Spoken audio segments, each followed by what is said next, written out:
اس تمہید کے بعد اللہ تعالیٰ کے نام پر ہم قرآن کریم کا ترجمہ اور اس کی مختصر تشریح اور تفسیر کا سلسلہ شروع کرتے ہیں۔ اللہ تبارک و تعالیٰ اپنے فضل و کرم سے، اپنی رحمت سے اس کو اپنی رضا اور خوشنودی کے مطابق انجام دینے کی توفیق عطا فرمائے اور اس کو ہم سب کے لیے نافع اور مفید بنائے۔ کہ رحمان کا جو لفظ ہے وہ صرف اللہ تبارک و تعالیٰ کے ساتھ خاص ہے۔ اللہ تعالیٰ کے علاوہ کسی بھی فرد کو رحمان نہیں کہا جا سکتا، کیونکہ اس کی رحمت، اللہ تبارک و تعالیٰ کی رحمت، یہ وسعت کا اس میں اشارہ ہے، تو وسیع رحمت کسی کی بھی نہیں ہو سکتی۔ کوئی فرد دنیا میں یہ دعویٰ نہیں کر سکتا کہ اس کی رحمت یا اس کا رحم کائنات کی ہر چیز کو شامل ہے، کوئی بھی نہیں کہہ سکتا۔ یہ صرف اللہ تبارک و تعالیٰ کی صفت ہے کہ اس کی رحمت پوری کائنات کو شامل ہوتی ہے، پوری کائنات کے اوپر وسعت رکھتی ہے۔ لہذا رحمان کا لفظ کسی اور کے لیے، اللہ تبارک و تعالیٰ کے سوا کسی اور کے لیے استعمال کرنا جائز نہیں، حرام ہے۔ اگر کوئی شخص کسی انسان کو رحمان کہے تو یہ شرک ہے، کیونکہ اللہ تبارک و تعالیٰ کے ساتھ اس لفظ کا خصوصی امتیاز ہے، اور اللہ تبارک و تعالیٰ کے سوا کسی اور کو الرحمن کہنا جائز نہیں۔ اسی سے یہ معلوم ہوا کہ آج کل ہمارے معاشرے میں جو یہ غلط رواج پڑ گیا ہے کہ کسی کا نام عبد الرحمن ہے تو اس کو ایبریویٹ کر کے، اس کو مخفف کر کے رحمان صاحب کہتے ہیں، یہ بہت غلط بات ہے۔ رحمان کا لفظ سوائے اللہ تبارک و تعالیٰ کے کسی کے لیے استعمال نہیں ہو سکتا، لہذا اگر کسی کا نام عبد الرحمن ہے تو پورا نام عبد الرحمن لینا ہی چاہیے۔ صرف رحمان کہہ کر اس کو خطاب کرنا یا اس کا حوالہ دینا یہ درست نہیں، اور اندیشہ ہے کہ اللہ بچائے غیر ارادی طور پر یہ انسان کو شرک کے قریب نہ لے جائے، لہذا اس سے بہت زیادہ احتیاط کی ضرورت ہے۔ رحیم کا لفظ البتہ اس معاملے میں رحمان سے مختلف ہے۔ رحیم کے معنی ہوتے ہیں جس کی رحمت مکمل ہو، پوری ہو۔ تو یہ وصف چونکہ کسی انسان میں بھی اللہ تعالیٰ کی تخلیق کی وجہ سے ہو سکتا ہے کہ کسی انسان کو جب کسی کے ساتھ رحم کا معاملہ کرے تو مکمل رحم کا معاملہ کرے، لہذا رحیم کا لفظ اللہ تعالیٰ کے علاوہ بھی دوسرے کسی انسان کے لیے بھی استعمال کرنا جائز ہے، اور خود قرآن کریم نے کیا ہے، لَقَدْ جَاءَكُمْ رَسُولٌ مِّنْ أَنفُسِكُمْ عَزِيزٌ عَلَيْهِ مَا عَنِتُّمْ حَرِيصٌ عَلَيْكَ بِالْمُؤْمِنِينَ رَءُوفٌ رَحِيمٌ۔ یہاں حضور اقدس نبی کریم سرور دو عالم صلی اللہ علیہ وسلم کو رحیم فرمایا گیا، تو جس سے معلوم ہوا کہ آپ رحم کرنے والے ہیں، آپ کی رحمت جس پر بھی ہے پوری ہے۔ تو یہ لفظ خود رسول کریم صلی اللہ علیہ وسلم کے لیے استعمال کرنے کا جواز اس آیت نے پیدا کیا، تو وہاں پر ہم یہاں یہ بات معلوم ہو رہی ہے کہ کسی انسان کے لیے بھی رحیم کا لفظ استعمال ہو سکتا ہے، اگرچہ اس کا صحیح مصداق، حقیقی مصداق تو اللہ تعالیٰ ہی ہے، لیکن اپنے وسیع معنی میں اس کو غیر اللہ کے لیے استعمال کرنے کی بھی اجازت ہے۔ یہ ایک دوسرا فرق ہے جو رحمان اور رحیم میں پایا جاتا ہے۔ یہ تو بسم اللہ الرحمن الرحیم کا ترجمہ تھا۔ اس بسم اللہ الرحمن الرحیم کے کچھ اہم احکام بھی ہیں اور ان کے پیچھے ایک بہت بڑا فلسفہ بھی۔ نبی کریم سرور دو عالم صلی اللہ علیہ وسلم نے ایک حدیث میں ارشاد فرمایا ہے کہ کل امر ذی بال لا یبدأ فیہ بسم اللہ فہو اقطع، یا بعض روایت میں فہو ابتر، جس کے معنی یہ ہے کہ ہر وہ اہم کام جو اللہ کے نام سے شروع نہ کیا جائے وہ ادھورا ہے یا ناتمام ہے۔ چنانچہ رسول کریم سرورد عالم صلی اللہ علیہ وسلم نے ہر اہم کام کو بسم اللہ الرحمن الرحیم سے شروع کرنے کی تاکید فرمائی، یہاں تک کہ کھانا کھاتے وقت، پانی پیتے وقت، سواری پر سوار ہوتے وقت، کوئی خط یا تحریر لکھتے وقت، غرض ہر قابل ذکر مشغلے کے شروع میں آپ بسم اللہ الرحمن الرحیم پڑھا کرتے تھے۔ بظاہر تو یہ ایک مختصر سا عمل ہے جسے بعض اوقات ایک رسمی سی کارروائی سمجھ کر لوگ نظر انداز کر دیتے ہیں، لیکن حقیقت میں یہ کوئی رسم نہیں، بلکہ اس سے ایک بہت بنیادی فکر کی آبیاری مقصود ہے۔ یہ ایک ایسی اہم حقیقت کا اعتراف ہے جس کو پیش نظر رکھنے سے زندگی کے تمام مسائل کے بارے میں انسان کا پورا نقطہ نظر اور معاملات طے کرنے کے لیے اس کی پوری اپروچ ہی بدل جاتی ہے، کیونکہ یہ اس بات کا اعلان ہے کہ اس کائنات کا کوئی ذرہ اللہ تعالی کے حکم اور اس کی مشیت کے بغیر حرکت نہیں کر سکتا۔ انسان کو اپنی عملی زندگی میں اسباب کے اختیار کرنے کا حکم ضرور دیا گیا ہے، لیکن نہ تو یہ اسباب خود بخود وجود میں آ گئے ہیں اور نہ ان اسباب میں بذات خود کوئی کارنامہ انجام دینے کی طاقت موجود ہے۔ حقیقت میں ان اسباب کو پیدا کرنے والا اور ان میں تاثیر پیدا کر کے ان کے نتیجے میں واقعات کو وجود میں لانے والا کوئی اور ہے۔ ذرا سا غور کیجئے کہ جب ہم پانی پینا چاہتے ہیں تو بسا اوقات غفلت اور بے دیانی کے عالم میں پی کر فارغ ہو جاتے ہیں۔ ایک ظاہر بین انسان زیادہ سے زیادہ اتنا سوچ لیتا ہے کہ اسے پانی کہاں سے حاصل ہوا، کس کنویں سے یا دریا سے یا جھیل سے، اور انسان کی پیاس بجھانے کے لیے اللہ تعالیٰ کی قدرت کاملہ نے کائنات کی کتنی قوتیں اس کی خدمت میں لگا رکھی ہیں اور اس کے لیے کیسا عجیب و غریب نظام بنایا ہوا ہے، اس کا دھیان بہت کم لوگوں کو آتا ہے۔ اللہ تعالیٰ نے پانی کا عظیم الشان ذخیرہ سمندروں کی شکل میں محفوظ فرمایا اور اسے سڑنے سے بچانے کے لیے اول تو اسے نمکین بنا دیا ہے اور دوسری طرف اسے ہر دم اس طرح رواں دواں رکھا ہے کہ اس کی موجیں حرکت اور بےتابی کی علامت بن گئی، اور باوجود کہ اس میں روزانہ ہزارہ جانور مرتے ہیں لیکن یہ پانی کبھی سڑتا نہیں۔ لیکن انسان کے لیے پانی کے اس عظیم الشان ذخیرے سے براہ راست فائدہ اٹھانا ممکن نہیں تھا، اس لیے کہ اول تو اس میں پانی کی کڑواہٹ ہی ایسی تھی کہ اسے انسان پی نہیں سکتا تھا، دوسرے اس پانی کا حصول صرف آس پاس بسنے والوں کے لیے ہی ممکن تھا، دور رہنے والے اس سے فائدہ نہیں اٹھا سکتے۔ اس کے لیے اللہ تبارک و تعالی نے ایک طرف سمندر سے مانسون اٹھا کر اس میں ایک ایسا خودکار پلانٹ نصب کر دیا جس کے ذریعے سمندر کے کڑوے پانی کو میٹھا کرنے کا حیرت انگیز نظام کسی انسانی محنت یا مالی خرچ کے بغیر مسلسل جاری ہے۔ دوسری طرف اس مانسون کو بادلوں کی شکل دے کر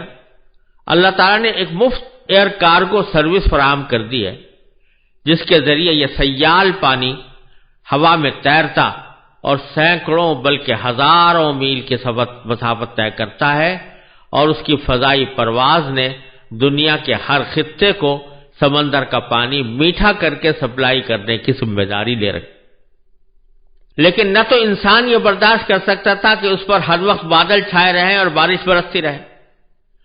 اور نہ اس میں یہ طاقت تھی کہ وہ سال بھر یہ 6 مہینے کا پانی ایک ساتھ اکٹھا کر کے رکھ سکے۔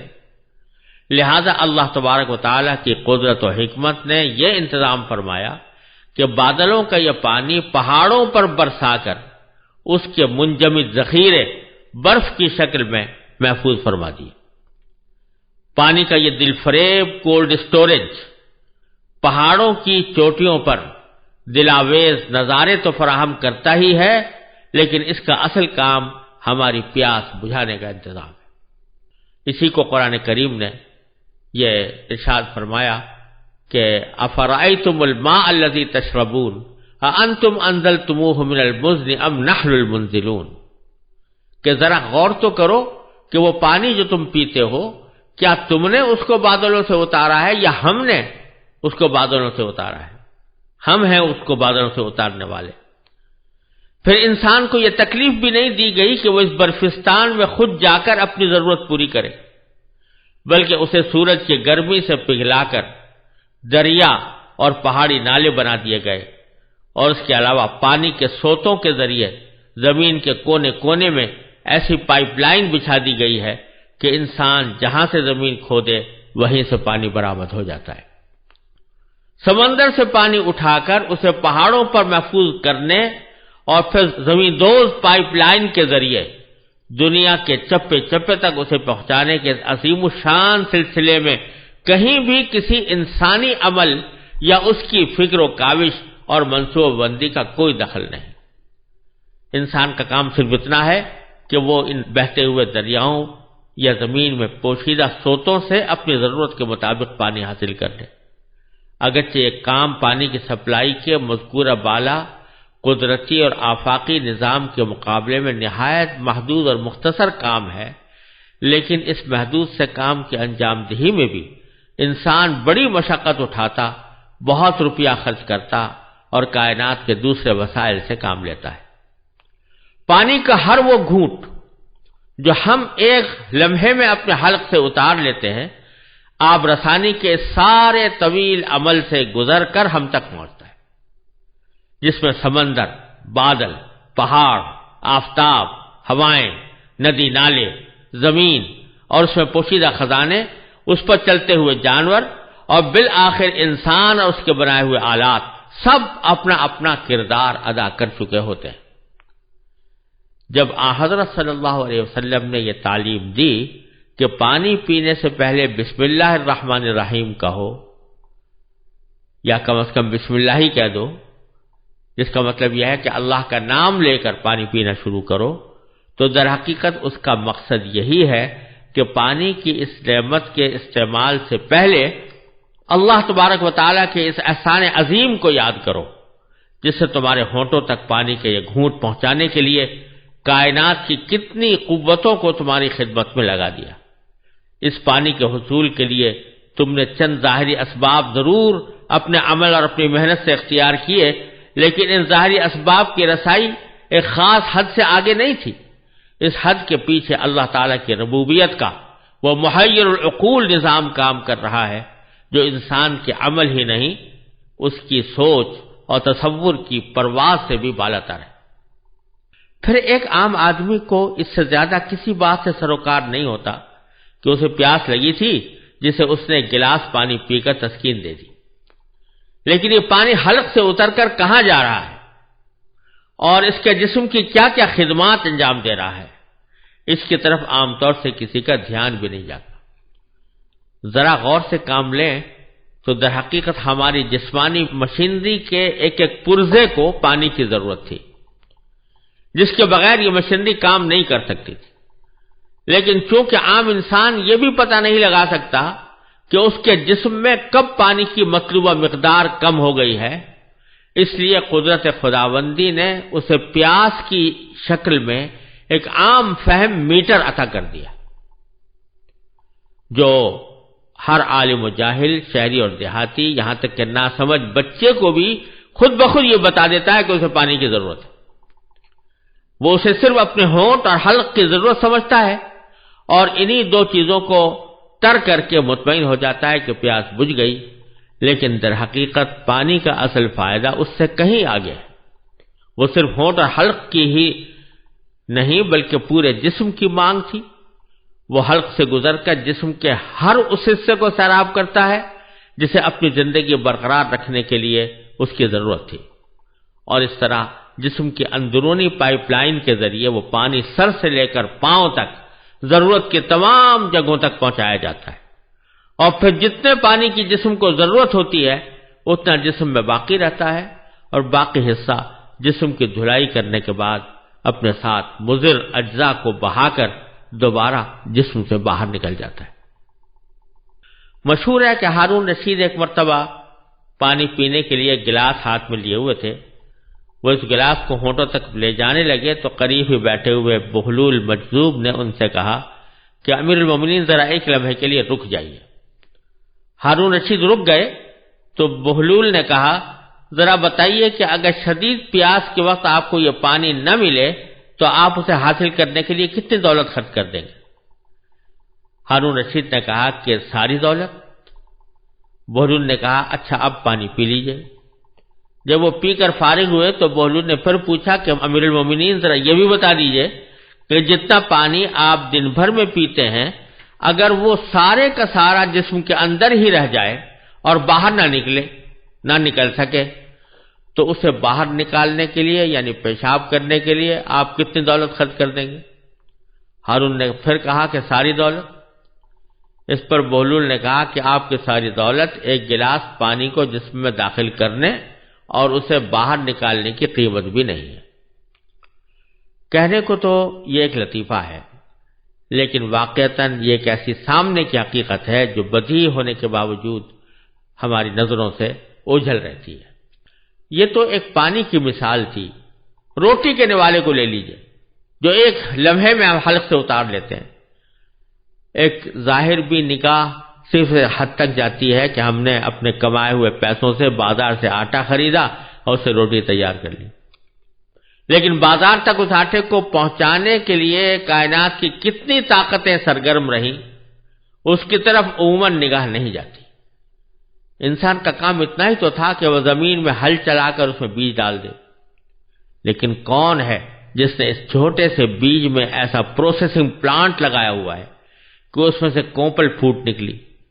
کون ہے جس نے مٹی کے دبیز تہوں میں اس کوپل کی پرورش کی اور اسے یہ قوت عطا کی کہ وہ اپنے منحنی جسم کی لچکدار نوک سے زمین کا پیٹ پھاڑ کر نمودار ہو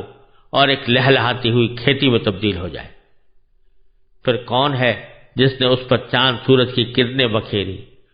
اسے لہراتی ہوئی ہواؤں کا گہوارہ فراہم کیا، اس پر بادلوں کا شامیانہ تان دیا اور اس کو جھلسنے سے بچایا اور اس پر رحمت کا مے برسا کر اس کی نشو و نما کی رفتار تیز کر دی، یہاں تک کہ ایک ایک کھیت میں سینکڑوں خوشے اور ایک ایک خوشے میں سینکڑوں دانے وجود میں آ گئے۔ قرآن کریم اسی حقیقت کو یاد دلاتے ہوئے کہتا ہے افرأیتم ما تحرثون اانتم تزرعونہ ام نحن الزارعون، ذرا بتاؤ تو صحیح کہ جو کچھ تم زمین کو گاہ کر اس میں ڈال دیتے ہو کیا تم اسے اگاتے ہو یا ہم ہیں اگانے والے؟ لہذا جب سرکار دو عالم صلی اللہ علیہ وسلم نے یہ فرمایا کہ کھانا کھانے سے پہلے بسم اللہ کہو تو اس کا مقصد اسی حقیقت کی طرف توجہ دلانا ہے کہ اس نوالے کا حصول صرف تمہاری قوت بازو کا کرشمہ نہیں بلکہ یہ اس دینے والے کی دین ہے جس نے اسے تم تک پہنچانے کے لیے کائنات کی عظیم طاقتوں کو تمہارے لیے رام کر دیا ہے۔ لہذا اس نوالے سے لطف اندوز ہوتے ہوئے اس دینے والے کو فراموش نہ کرو۔ یوں تو اللہ تعالیٰ کی یہ عطا اس کی ہر مخلوق کے لیے عام ہے، کھانا اور پانی جانوروں کو بھی ملتا ہے، لیکن جس انسان کو اللہ تعالیٰ نے عقل و شعور بخشا ہے اس میں اور بے شعور جانور میں اتنا فرق تو ہونا چاہیے کہ یہ باشعور مخلوق ان نعمتوں سے فائدہ اٹھاتے وقت غفلت کا مظاہرہ کرنے کے بجائے اپنے حقیقی محسن کو یاد کر لیا کرے۔ یہ یاد کرنا ہی در حقیقت بسم اللہ الرحمن الرحیم پڑھنے کا ایک اہم بنیادی مقصد ہے جو ہر کام کے شروع میں پڑھنے کی تلقین فرمائی گئی ہے۔ اور پھر اس کا ایک عظیم فائدہ یہ ہے کہ جب بھی آدمی کوئی کام اللہ کے نام سے شروع کر رہا ہے تو دوسری طرف وہ اپنے اس کام کی تکمیل کو اور اس کے انجام کو اپنے اللہ کے سپرد کر رہا ہے۔ جب وہ یہ کہتا ہے کہ میں یہ کام اللہ کے نام پر کر رہا ہوں، اللہ بھی کون؟ جو رحمان ہے اور رحیم ہے، تو اس کا مطلب یہ کہ میں اس ذات کے سپرد اس کام کو کر رہا ہوں جو بڑی رحمت والی ہے، جس کی رحمت وسیع بھی ہے، جس کی رحمت بہت گہری بھی ہے۔ میں اس کے سپرد کر رہا ہوں تاکہ میرے اس کام کو وہی اپنے فضل و کرم سے تکمیل تک بھی پہنچائے اور اس کا اصل مقصد بھی مجھے حاصل ہو۔ جب آدمی اللہ تبارک و تعالیٰ کی طرف اس طرح رجوع کر کے کوئی کام شروع کرتا ہے تو اول تو اس کام میں انشاءاللہ برکت ہوتی ہے، دوسرے یہ کہ اس عمل سے بندے کے اندر ایک عاجزی، درماندگی اور اپنے تواضع کا احساس پیدا ہوتا ہے، کیونکہ جب یہ بار بار اللہ تعالیٰ کے نام کا حوالہ دیتا ہے تو رفتہ رفتہ اس کے دل میں یہ شعور جڑ پکڑ لیتا ہے کہ وہ اس دنیا میں خالق اور مالک بن کر نہیں آیا بلکہ مخلوق اور اپنے مالک کا بندہ بن کر آیا ہے۔ یہ بندگی کا احساس اس کے دل میں تواضع، عاجزی، ہمدردی اور غمگساری پیدا کرتا ہے، اور فرعونیت، تکبر اور رعونت کے رذیل جذبات سے اس کی حفاظت کرتا ہے۔ لہذا اس بسم اللہ الرحمن الرحیم کو پڑھنے کا جو ایک سبق دیا گیا ہے یہ اپنے پیچھے حکمتوں کا ایک جہان رکھتا ہے، اور اسی لیے نبی کریم صلی اللہ علیہ وسلم نے فرمایا کہ اپنے ہر کام کا آغاز بسم اللہ الرحمن الرحیم سے کرو، اور اللہ تبارک و تعالی نے بھی اپنی کتاب مجید کا آغاز بسم اللہ الرحمن الرحیم سے کر کے اس بات کا سبق دے دیا کہ جب ہم بسم اللہ الرحمن الرحیم کہہ کر آغاز کر رہے ہیں جبکہ ہم ہر قسم کی حاجت سے بے نیاز ہیں، تو یہ تمہیں تعلیم دی جا رہی ہے کہ تم اپنے کاموں کو اللہ کے نام سے شروع کیا کرو۔